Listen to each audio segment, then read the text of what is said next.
और मेरे भाइयों क्या हाल चाल है? बहनें भी हो सकती है।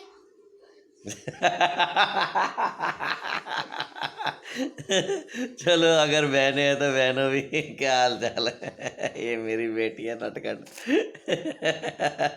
खैर मुद्दे की बात ये है, आज 14 नवंबर है। बीवी को सरप्राइज केक काट के दे दिया, उसका खाना बना दिया उसके लिए। खैर झूठ नहीं बोलूँगा, सच सच बोलूँगा, खाना उसी ने बनाया यार, मैंने फोटो सेशन किया है। लेकिन है बहुत बढ़िया मेरी बीवी। लेकिन मुद्दे की बात यह है, अब जो चर्चा का विषय जो मैं अभी जो छेड़ा कि कंगना रनावत ने ये कहा कि भैया आज़ादी भीख में मिली 1947 में और देश असल में आज़ाद 2014 में। और हर कोई अपनी अपनी तरह से भौंक रहा है, मतलब अपने अपने विचार व्यक्त कर रहा है। मैं भी भौंक रहा हूँ।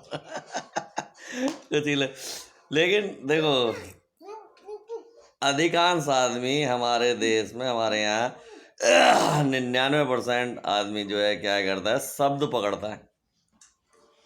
पकड़ता है क्या? शब्द। वो उसका अर्थ नहीं पकड़ता। अर्थ क्या है? शब्द कहावतें हमारे देश में बहुत। 900 चूहे खा के बिल्ली हज को चली। अरे बिल्ली क्या हज करने जाती है? और फिर 900 चूहे खा के, वहाँ तो हज तो मीट मांस खा के कर ही सकते हो हज। वहाँ रोक टोक थोड़ी है। तो शब्द का खेल है, लेकिन उसका अर्थ हर कोई समझ जाता है कि कहना क्या चाहते हैं। उस बात का अर्थ यह है कि साले हजारों पाप करके आदमी बातें बना रहा है बढ़िया बढ़िया। ठीक है ना? ऐसी बहुत सारी कहावत है। तो इसी प्रकार कंगना का भी बयान है कि भाई जो आज़ादी वो भीख में मिली, उसका तात्पर्य ये कंप्रोमाइजिंग नेचर था। जो उस टाइम जिन्होंने डॉक्यूमेंट्स में साइन किए, नेहरू ने और जो भी थे हमारे चीचा नेहरू जी, तो उन्होंने डॉक्यूमेंट जो भी साइन किए वो कंप्रोमाइजिंग नेचर में किए। जैसे हमारे किसी से अपोजिट, हमारा अपोनेंट हो, हमारी लड़ाई चल रही हो, तो एक अपोनेंट कंप्रोमाइजिंग नेचर में आ जाता है। उसे ये एहसास नहीं रहता कि मुझे किन शर्तों पे अपना एग्रीमेंट साइन करना है। समझ रहे ना? किन शर्तों पे अपना एग्रीमेंट साइन करना है, वो वाली बात। तो वो कंप्रोमाइजिंग नेचर, जो भीख वाली बात आ गई, तो वो कि वो भीख का मतलब है कि कंप्रोमाइजिंग नेचर था सारा वहाँ। वरना क्या हैसियत थी आज़ाद होने के बाद भी, जो बाद में वॉइस रहे जो भी लोग रहे, मैं नहीं कहना चाहता बहुत सारी बातें। फिर लोग कहेंगे भाई साहब पांडे जी आप नशे में बोलते। नशे में बिल्कुल सही बोलता हूँ, नशा कुछ नहीं है, शौक है ये मेरा। और शौक बड़ी चीज़ है। 4 पैक लेता हूँ गिनती के, 4 पैक। 4 से तो ज्यादा होगा लेकिन नहीं 4, ये बेटा भी चौथा है। और कोई साला छुप छुपाओगे बाहर नहीं लेता, घर में बैठा हूँ, मेरे बच्चों की आवाज़ आ रही है, मेरी बीवी साथ में बैठी है, मेरी माता जी भी बैठी है। कहने का मतलब ये है, वो शब्द मत पकड़ो मेरे भाई, उसका भावार्थ समझो। भावार्थ वही है कि वो कंप्रोमाइजिंग नेचर था। वरना क्या ज़रूरत थी किसी की साले की, कुत्ते की। अब दिल के भाव उद्गार हो रहे हैं कि वो नेताजी सुभाष चंद्र बोस को भगोड़ा घोषित करके आज़ादी ली इन्होंने। वो डॉक्यूमेंट में लिखा हुआ है, सभी के ओपन डॉक्यूमेंट्स है। आज के टाइम में तो सब चीज़ ओपन सीक्रेट है।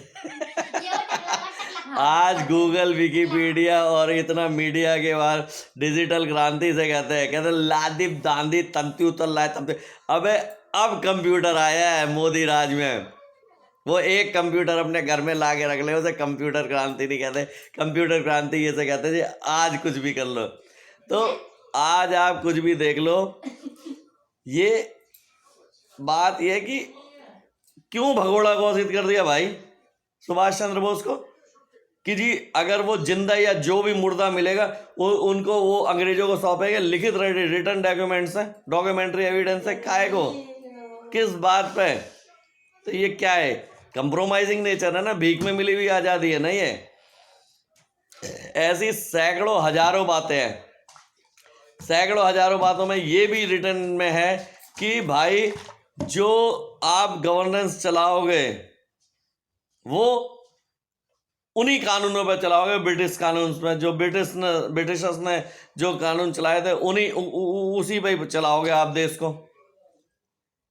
100% कानून वही हैं जो ब्रिटिशर्स के थे। क्यों भाई? सिर्फ नाम बदल दिए गए उनके नीचे नाम बदल दिए गए, written by so and so. जैसे एक कहानी पे 10 फिल्में बन जाती हैं, आप साउथ में जा रहे हो, यहाँ देख रहे हो, एक ही कहानी पे 10 फिल्में बन जाती है। ऐसे कानून वही थे, सिर्फ नीचे साइन दूसरों के हो गए। मेरा भी काउंट्रोवर्शियल बयान है ये, लेकिन मुझे कोई नहीं पूछेगा मैं छोटा सा आदमी हूँ, कंगना बहुत बड़ी है, तो उसके पीछे सारे कुत्ते पड़ गए। कुत्ता ही कहूँगा, क्योंकि जो साले समझ नहीं रहे बात को। अरे भैया, बात शब्द मत पकड़ो, उसका अर्थ भी तो है। अर्थ यही है, तुम कंप्रोमाइजिंग नेचर में थे, क्योंकि तुम्हें सिर्फ सत्ता चाहिए थी। भारत का प्रधानमंत्री बनना था, या किसी को कुछ बनना था, या किसी को कुछ बनना था, किसी को कुछ बनना था।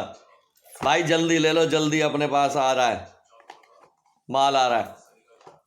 क्यों नेताजी ने इतनी लड़ाई लगी, जर्मनी चले गए, यहाँ से हिटलर से मिल लिए, जापान में कहाँ पे उन्होंने रेडियो स्टेशन खोल लिया, लक्षद्वीप आज़ाद करे। क्यों कहिए भैया उन्होंने? क्योंकि उन्हें कंप्रोमाइज़ करना नहीं था। उनको कंप्रोमाइज़ नहीं करना था। जिसे भी कंप्रोमाइज़ नहीं करना, उसने अपना खून दिया। लेकिन जिन्हें कंप्रोमाइज़ करना था, उन्होंने सत्ता हासिल करी। यही सच्चाई है। जो काम करता है वो तो बलिदान दे देता है, और जो काम नहीं करता, सिर्फ बकवास करता है, वो साला मलाई खाता तो बहुत सारी चीज़ें हैं। इसे ठंडे दिमाग से सोचो और बात करो। बाकी सब भौंक रहे हैं। इतने लोगों ने, कंगना ने कुछ नहीं कहा उनके खिलाफ, जिन्होंने कुर्बानी दी है, बलिदान दिए। कुर्बानी शब्द मैं यूज़ ही नहीं करता, साला उर्दू का वर्ड है, अरबी फारसी पता नहीं कहाँ से कैसे। जिसने बलिदान दिया उसके लिए। लेकिन जिसने डॉक्यूमेंट पे साइन किए हैं वो बिल्कुल कंप्रोमाइजिंग नेचर पे था। सिर्फ उसे अपना देखना था, मेरा नाम, मेरी 7 पुश्ते यहाँ बैठ के खाएं, वो ही चल रहा है। और एक फिल्म देखना साउथ की, मैं ही राजा मैं ही मंत्री, और उसका लास्ट का डायलॉग यही है, बाप के बाद, दादा के बाद, बेटा बेटे के बाद, पोता पोते के बाद। ये पता नहीं, बड़ा लंबा डायलॉग है, और ये साउथ में ही बन सकती है फिल्में। ये साले बॉलीवुड के जो ये क्या बोलूं, बच्चे बैठे, सब कुछ नहीं है, बर्बाद। ठीक है, खैर, मेरी इन बातों का विचार करना, फिर मिलूंगा। और आज जरा जोश में हूँ, लेकिन होश में हूँ। Good night, goodbye, see you again.